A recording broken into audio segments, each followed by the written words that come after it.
Cute cats, cozy life sims, and heartwarming stories. These are the ingredients that typically make up games from the Wholesome Direct. Since 2020, the Wholesome Direct has been one of gaming's warmest showcases, highlighting, you guessed it, wholesome games from all over the world. From Pokemon Volleyball to a Sailor Moon looking farming sim, we talk about 6 of our most anticipated games from the 2023 Wholesome Direct.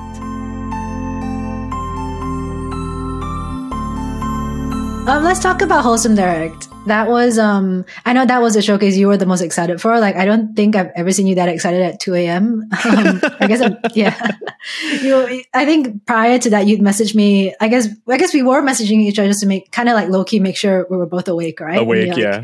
Like, get a sweater, get a warm, non-caffeinated drink. Like, it's like time to get cozy. And I was really hyped for that because I knew it was something really special for you. Historically, I've loved the Wholesome Direct, but they also execute the Direct so well where they focus on indie developers, not only in one part of the world, but global indie developers as well. They give a voice to developers, but they just showcase amazing games that you would typically maybe wouldn't get highlighted at big industry showcases, despite there being a greater presence of indie games at showcases recently. What were some of the games that caught you off guard, or maybe that you remember from the Wholesome Direct? Cute as hell, definitely for me, the one that stood out for me was like Usagishima, which is like Rabbit Island in Japanese. It instantly, I looked at it and it was like, it just unlocked this core memory in my mind of playing another mobile game called Neko Atsume. And in Neko Atsume, it's just like you have a cat or you have several cats. You just log in every now and then when there's like the cat bowl is empty, you just fill it up. And then just by the games, like the game itself decides like, oh, when cats come by, how many cats come by. And I think there's like a log somewhere in the game where like you can record how many cats come.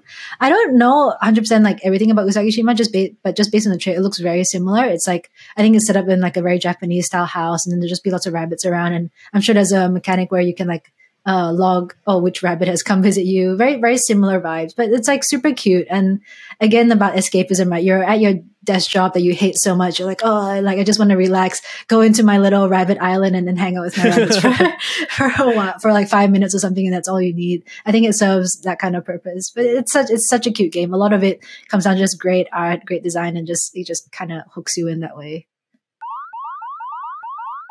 So what was a highlight for you? What caught your eye? Let me talk about, speaking of animal characters, you know how much of a fan I am of Pokemon. I want to talk about Beastie Ball. Beastie Ball is, in short, Pokemon playing competitive volleyball. Like, what a pitch, you know?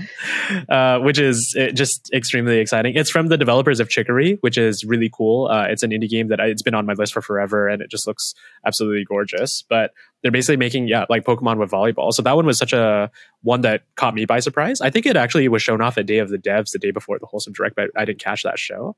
But this one is one of those ones where it just looks so, like, how have people not iterated more on the Pokemon concept, right? Like, we did have Pokemon with guns. I forgot the Pal World, right? Pokemon with guns. Yeah, and like, okay, and then we had Temtem, I believe, which is like almost a direct competitor with Pokemon. We've had a couple of those like Pokemon ripoffs. This one to me is so cool because it's like, yes, it is literally Pokemon. They evolve, you can train them. They looked like types. Pokemon. The designs look like uncannily like some very famous Pokemon that we all know. Yeah, to me, Beastie Ball gets me excited because it is the Pokemon concept in a different framing. And to me, that is creative and that's original, despite kind of taking, a lot of Pokemon influences.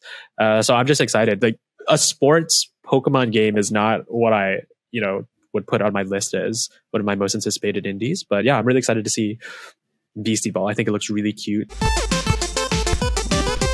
On the topic of sports games, though, the one that caught my eye was Toaster Ball. It really, okay, in a sea of like you said, cats, frogs, every adorable animal, every farming sim, suddenly you just see a bunch of toasters on the screen, and I'm like, what is going on? It seems like it's a volleyball oriented game as well, but you're a toaster, and I think there's like 2 toasters on each side, and when they show the shots of them like reaching for the ball, it's like the toast ejecting from the toaster to like, I don't know, serve up or like smash the ball in. And I was like, I don't know what this is, but this looks fun. And I feel like this would make great streaming material. Yeah, Toaster Ball looks wacky as heck. I think it looked like Rocket League kind of like a Yeah. take, right? But toaster. It just looks like one of those, like, I Toaster. love concepts of indie games where mobility is an issue. Where it's like but you're supposed to like shimmy around as a toaster or like only use one mechanic to move. Like, to me, it's the funniest thing. I think on a serious note, it's like, I bring back this couch co-op concept. I know some games have been really reeling it in with games like It Takes Two, Overcooked, and Gang Beasts, and these like couch co-op games. Like, yeah, Toaster Ball. It's like just so reminds me of those weird, like, just weird games I used to play with my friends on the couch during the PS2 era. I hope they do super well, and it's the start of like toaster meta, and then we'll start seeing the same, like, instead of cats and frogs and rabbits, it's going to be toaster games, like raise your own toaster farming sim, toaster RPG, or like a whole appliance series, this I'm calling this right now. That's my prediction for 2024.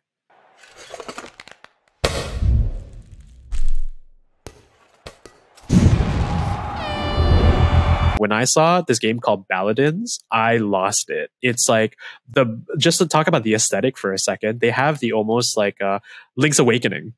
The background it looks like the Link's Awakening aesthetic, where it looks like a super cute, gummy, almost texture looking background, but your characters are like paper cutouts almost, right? Cartoon characters that are almost like Adventure Time inspired. So to me, it's just board game like mechanics and gameplay on that kind of art style is something that got me super excited. So Paladins was on my list of like, oh my god, this looks like such a me thing, because I love playing board games with my friends and I love this like aesthetic.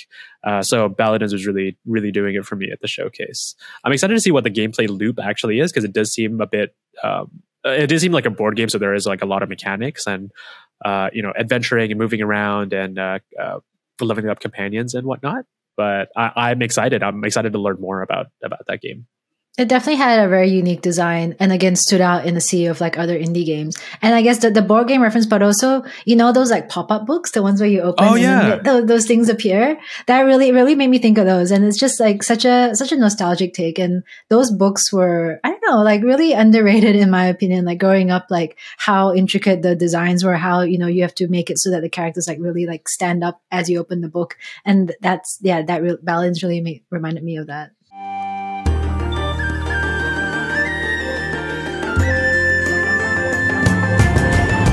And speaking of aesthetics, this one game that reminded us both, I think we both like exclaimed it almost at the same time when we were watching the live stream. So Fields of Mystria looks exactly like Sailor Moon, or I guess the 90s shoujo era anime. Did that excite you? Yeah, I thought this was their one more thing kind of concept, right? Which is quite surprising to me. I didn't know why, other than the aesthetic, but I think the aesthetic says it all. It like the animation literally reminds me. I didn't watch a lot of anime from that era, right? But it just to me is so Sailor Moon. But it's another one of these like almost farming sim kind of adventure games. But let me tell you, the fact that it looks like an homage to that era of games, I think is quite apparent. But yeah, this game looks super exciting. Even the menu looks like reminds me of Game Boy Advance games as well, right? Like I don't know if it's in that aspect ratio. I doubt it, but it just looks like a modern. It looks like it's going to take all the mechanics of all the farming sims that have come out since, and it's going to be a modern, almost farming sim game, but in the aesthetic and as an homage to games of that time. What does it do for you? I mean, are you excited for? I know you're a big. You're not a Stardew person. I know you're a big Story of Seasons, Harvest Moon kind of person. Like, does this? What are your reactions to this game? I really like the aesthetic, and I think 90s anime, that sort of vintage era, is making a big comeback, like not just within games, but just like in the artist circles that I've seen that I follow on Twitter. A lot of the fan art they do about like Genshin or Honkai Star, a lot of artists are doing that in the 90s style. It's really popular. And a lot of it is sort of like based on like Sailor Moon or like any of your Magical Girl series from that era. So the art style definitely caught my eye. I think when it comes to these games, at least for me personally, like what keeps me invested in the grind of farming your turnips and like raising your cows and all of that is really about the relationships between the characters. Like first and foremost, like, do I feel motivated enough to explore the game and to really have that connection with other characters? And the second thing is honestly, like, how hot are the character portraits? Because like I think that's why I'm not a big Stardew person. Like, I just don't feel anything for a bunch of pixels. I'm sorry, unpopular opinion. But with Story of Seasons, the designs just get better and better with each remake. And I'm really excited for the one that's coming up. And the same with Feel Mysteria. Like, I need to kind of get more into it and then like watch the trailers a bit better. But so far, it seems like everyone's really attractive. It's like a really good design. And I think those are the two things that will make me like, all right, I'm going to grind this because I want to advance my relationship with X person, or I want to make enough money so I can buy stuff and continue the progress. Like that, for me, it's always story and character driven when it comes to these kind of games. Yeah, I think, well, one tidbit, I was just looking up the trailer as well. Like, I didn't realize that Toby Fox was doing some music on this game as well. So just super interesting. I completely missed that. But yeah, so it does seem like they're bringing some heavy hitters, or, you know, treating this game as if it's going to be a very, very polished experience. But dude, I mean, just talking about an homage to that era, like you said, like even the backgrounds, I think there was like checkered backgrounds as the menu. Like that is so old. Like it's so, in a way that it's like, it just reminds you of a certain time of when games were coming out. I'm sorry, Leah from Stardew Valley isn't attractive enough for you. You know, my sincerest apology on behalf of Leah, my wife in Stardew Valley. We apologize. I'm sure she's great. I'm sure she's got a great personality. She's an artiste, all right. She's amazing. She sculpts. Yeah, but it's quite interesting because we talk about farming sims all the time. Like I really try to get into farming sims after Stardew. Stardew was one of my first farming sim. And just nothing comes close to that experience. So I'm curious if this one is going to get me motivated enough to go through it, but it does. Like from what I'm seeing, there's, I don't know how to describe it. There's like an X quality factor about this that just looks like it'll be the one that gets me back into a farming sim game. So wow, like I'm excited. I love that this was showcased at the Wholesome Direct. Yeah, definitely one that caught a lot of people's eyes for sure. Again, it just feels like, yeah, having a specific design. And I think if the trailer is condensed and compact enough to just be like, oh, okay, like I noticed that. I'm going to go look into it later.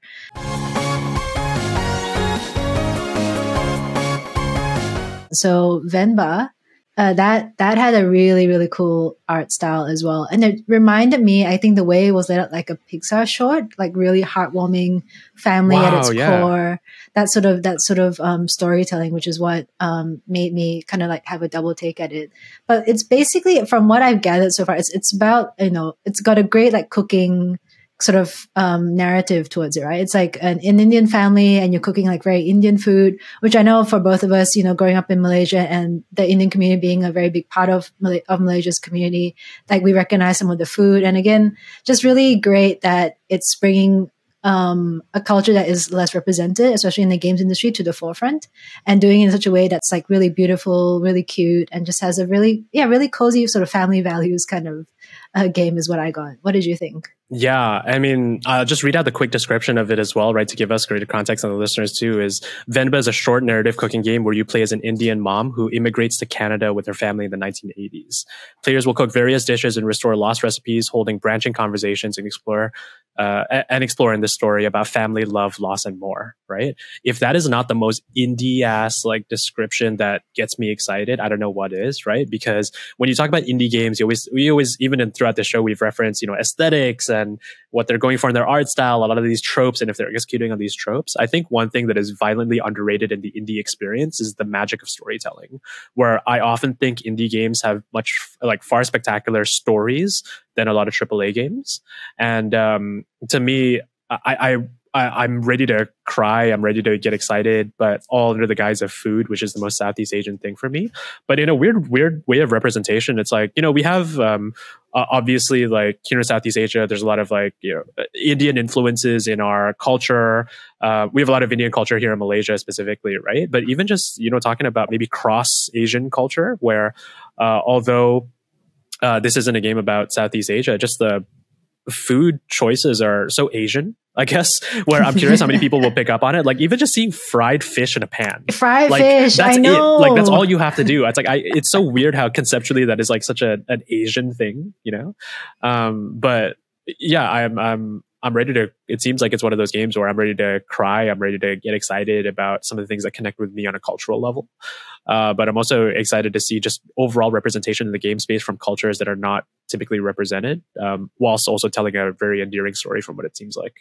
Absolutely. Yeah, I think you've captured it perfectly. I didn't know that bit about how it was about a migrant family relocating to Canada. I think diaspora stories are always wonderful, and we've read lots of books about it. There's lots of films about it. So let's see some games, you know, tell that story as well.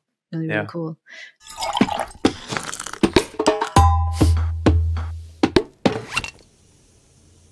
I want to talk about Everdeep Aurora. It's one of those ones where I vividly remember the reaction to that, right? Where we saw it on screen and the first thing you said, it was like, oh my God, that's the cat from Kiki's Delivery Service, which is undoubtedly true. It's undoubtedly true. But yeah, Everdeep Aurora by Nautilus Games, it looks like almost like, I think the closest thing that I can reference is as an inspiration is almost like a Hollow Knight type of game where you're exploring the depths of this fantasy world.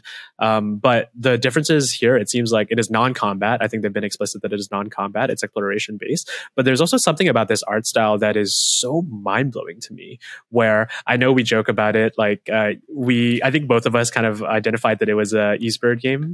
Like before they said it was a Eastbird game. Yeah, before, exactly. Just because of how whenever they publish games, it seems like there's a specific UI, UX kind of like outlay that they try to usually go for in their games. But to me, that's what gives it so much of its originality. Like I think I remember seeing the map on the right side being like, oh, the map is just on the screen itself, and it's almost as if you have the cutout like a Game Boy screen in the middle where you're actually having the gameplay. Your items are on the left and then the map is on the right, all without having to pull up a menu per se. So it's small things like that where, again, we talk about innovation in independent games. Like that is amazing. But to me, it's like, look, I'm a huge fan of Dark Souls. I'm a huge fan of Bloodborne. And I love these like gothic horror worlds where these fantasy creatures, they breathe new life in these fantastical fantasy kind of creatures. Everdeep Aurora seems to be doing that in its aesthetic as well with their characters. Like we saw an owl, we saw this like frog creature thing with a hood. Like there's something about these magical creature kind of like interpretations that just get me so good. So I'm excited for Everdeep Aurora, but I'm curious how the gameplay actually is at the end of the day. It looks like exploration, it looks like platforming, it looks like minigame oriented, but oh my God, I'm just so excited for this type of game. I don't know. Like, how do you feel about Everdeep Aurora? Yeah, I guess just going back to our live stream, when I saw it, for some reason, I was like, this looks like World of Horror, but it absolutely is nothing like World of Horror at the same time, right? Because it's cozy, there's non-combat, it's not a horror game at all, and the style is still different, but there was something about it that just made me think that. And I know you had a similar reaction to it. That's why we both came to the conclusion that there was a Eastbird game. But I think we didn't want to say it because we were like, oh, like, not all games, right? But it turned out that it turns out it is all games that look like that will be published by Eastbird. But the fact that it's non-combat, I feel like is really interesting because that both limits the gameplay style, but also opens up another area of opportunity. Like you're not going to be smacking monsters left and right. You're literally an adorable cat. But like, how does this adorable cat like traipse through the world? And yeah, excited for that too. Really, really cool art style. I can kind of see it on a t-shirt for some reason. I can already imagine the merch and how great it's going to look. So very excited for that one.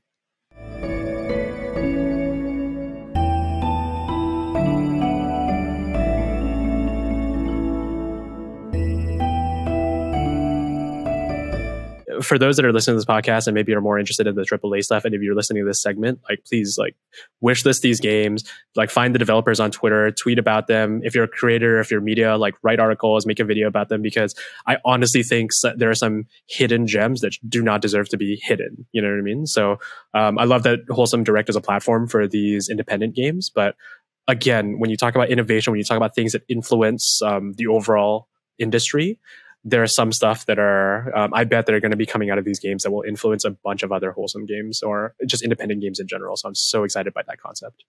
Yeah. And I mean, if you think you're just, into AAA games, like just open your mind into different kind of games that you wouldn't normally play, and you'll be really surprised by what you find, I think. Those were 6 of our most anticipated Wholesome games. Let us know in the comments which games from the Wholesome Direct you're most excited for. And if you want to listen to our full episode covering Summer Game Fest, you can watch it right here.